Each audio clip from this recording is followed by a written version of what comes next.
that, we will have our opening speaker, and I really don't need to introduce him either. He is amazing, but I just have to say that he has made a dramatic change in so many lives I can't even count in this county, and personally in mine. And so I want to introduce to you Newell Turpel, who is of the Jackson Recovery Court.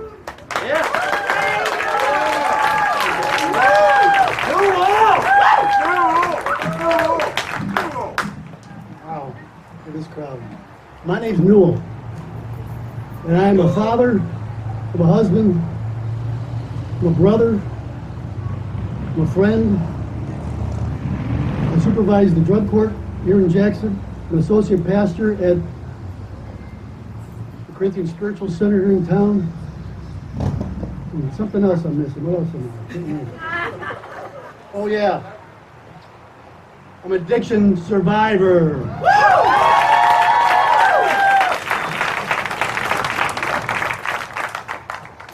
I suspect everybody here today is an addiction survivor in one way, shape, or form. Either you're in recovery, trying to get in recovery, parents of somebody in recovery, daughters, sons, family members, whatever.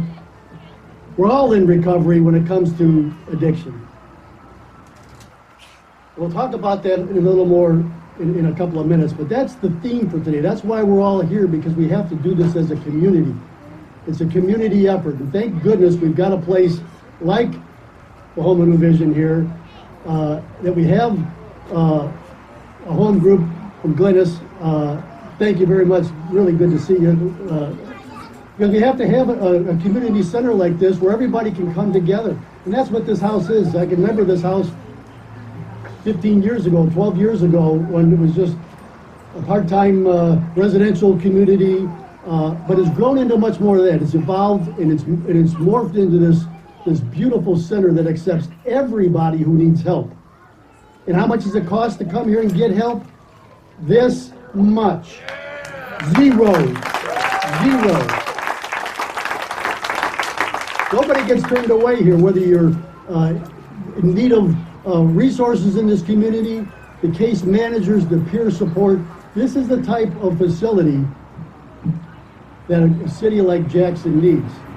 And there are other ones too. I know Andre's sitting out here. I don't know if you remember meeting me 5 or 6 years ago, but when we came over to visit your facility. But a lot of the things that community centers are doing around Michigan, around the country, are modeled after you. And if anybody, make sure you stick around for when he does his speech here at lunchtime, because the Detroit Recovery Project is a model for many community centers. So before I make a couple remarks on what I think recovery should look like in this town of Jackson, I do want to make a couple thank yous too, because everyone is so generous.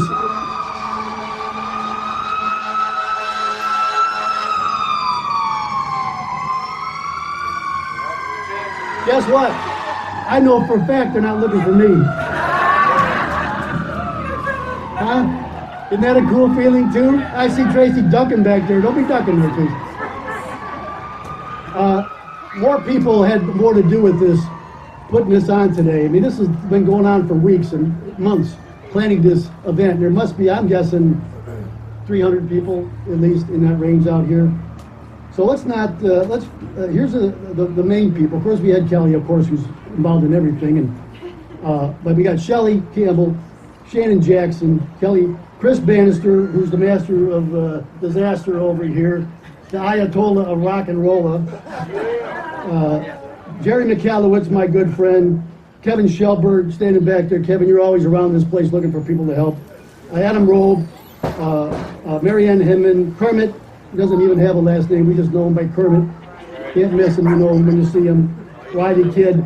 And so these people are the core, the essence of what it takes to put on an event like this. Because it's going to be an all-day deal. People are planning it for weeks and weeks. Set up in the morning at 7 o'clock. Participate in lunch. Speakers, all the things that go on. So God bless you from the bottom of my heart. So,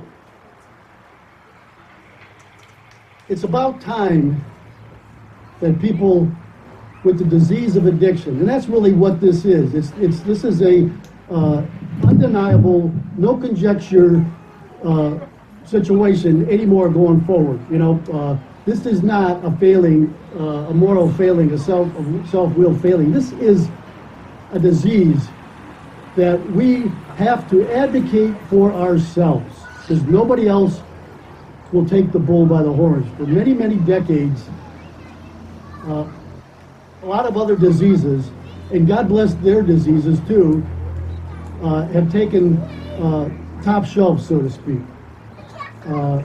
Back in the 1980s, when drunken driving was almost an accepted practice, the 60s and the 70s, Mothers Against Drunk Driving came out and had a gigantic impact on laws, on community awareness. It still goes on today. Back in the beginning of the 80s, HIV, AIDS epidemic. I live down on the south side of town, near Elishard Park. And almost every weekend in the spring and summer goes by, there's a walk that goes by my house. The junior diabetes, the cancer, the Relay for Life, the cancer awareness, you name it, they're out there walking and promoting and advocating for their situation.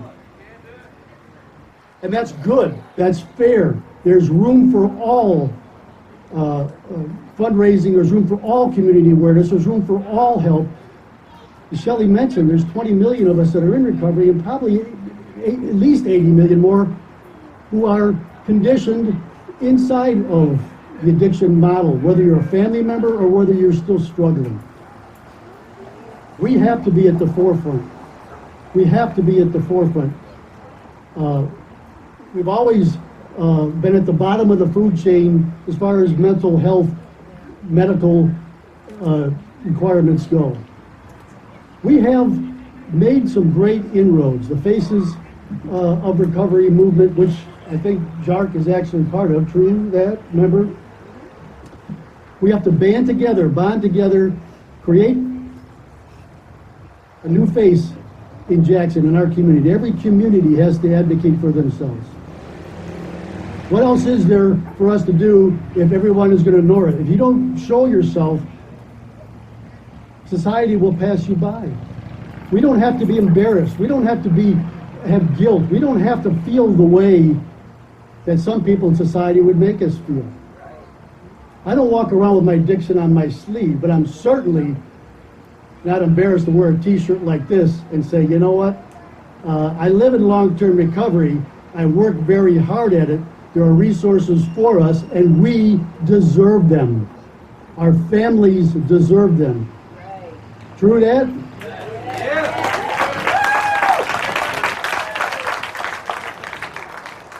There has been some positives in funding with some governmental programs, but we still are way down the list. People with the disease, the brain disorder of addiction, are still way down the list. That's not fair. It's just not fair. It's not fair. Loretta, it's not fair. Not fair. To me? No, I'm okay. I'm just getting rolling now, so I'm trying to get that reaction. So what do? Well, we start with walks. We start with talks. We start with not being embarrassed to talk about it. We start with not being somebody that's anonymous anymore. We cannot be anonymous anymore in our recovery. We must advocate for help. Amen. So today, as we walk down the streets of Jackson, I don't think there's going to be any parades out here. The stigma that we carry with us, hopefully today we'll get a little press. Maybe there's a newspaper out here, I don't know. Maybe there's a video we'll put here and be able to help others to understand that we're not people to be shunned and shied away from. The stigma of addiction is just something made up. It's just something made up. When I got out of rehab, I didn't get any flowers. I didn't get any get well cards. I didn't get any, there wasn't anybody waiting on me except my wife and my kids. Nobody says, when they hear that you're in addiction, no one says, well, I'm really sorry. Is there anything I can do? Can I send you dinner over to your house? Can I help you with your laundry or anything like that? If you told your neighbors that, oh, I've got diabetes, I've got cancer, I've got kidney disease, you get the cards, you get the letters, you get the help, you get all that stuff. People look at us like, I'm not going over there. Maybe it's contagious, That's one thing I've learned. If we don't speak up for ourselves, we will be ignored. No longer, right? No longer, right? No longer, right?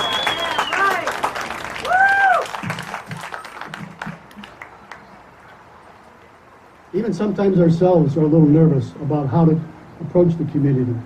We don't know who we can trust. We don't know who's going to be out there trying to negatively talk about us. But we can't be disturbed by that any longer. That can't be something we hide behind. My children were raised to understand the genetic and the environmental issues. That's a place we have to start at. We have to start with very young education. Education is the key. I'm talking about middle school. I'm talking about junior schools. I'm talking about grabbing kids while they're young. I'm not saying scare them. I'm talking about tell them the way it really is. By the time a kid's 16 years old, I hate to tell you this, but a lot of them have left the coop already. I interview people for our program every week where they started using drugs and alcohol at 11, 12, 13 years old. Now, I'm assuming there are people here today that can attest to that themselves. So we must start the education process. We can't let the stigma of a medically diagnosed brain disorder be stigmatized into the back closet. It can't happen anymore. So the education of our young people is absolutely imperative. Then what do? Well, the medical community is actually getting on board a little bit. Obviously, the main stage addiction catastrophe is the opiate addiction that has just been rolling out over the last 10 years. When I grew up, heroin addiction was a disease of middle to later age African American men. Right.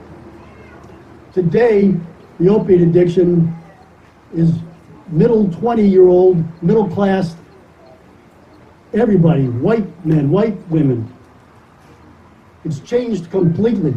The medical community flooded our streets in the mid-90s with prescriptions for pain relief, as they thought, the medical community thought that pain was a horrible thing to have the American public be afflicted by. Prescriptions were written in the millions every year, millions. They're finally being made aware of this. There is some progress with physicians. There is some progress with hospitals. But now the heroin epidemic. People can't afford pills. Doctors are cutting back a little bit. And it's not just heroin anymore either. It's not just heroin anymore. Who knows what that drug is morphed into out there with the synthetic opioids that are being mixed with that drug. How many overdoses and deaths do we see every week? Well, let's not forget, a drug is a drug is a drug, and we're here in recovery. We're not just talking about opioids. We're not just talking about alcohol. We're talking about toxic compulsions. Toxic compulsions. That's what, statistics show, that very few of us are addicted to one thing and one thing only.